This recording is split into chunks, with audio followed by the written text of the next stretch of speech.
So guys, in this video I will show you how to set display calibration for HDR videos in Windows PC. So for that guys, first of all you will need to open your Windows settings by just selecting the Windows plus I button.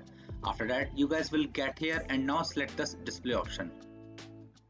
Now after that select the HDR option which is right on this category, brightness and color. Now just select this option and you guys will get here. Now your PC will definitely supported HDR video streaming, and because of this you guys will get to see an option right here called HDR video streaming. And now you just need to switch on the button right here, and after that when you scroll down you guys can see the option called calibrate.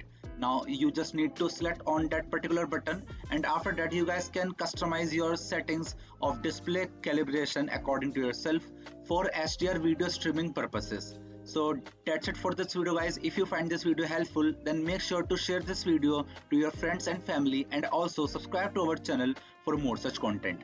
And thanks for watching.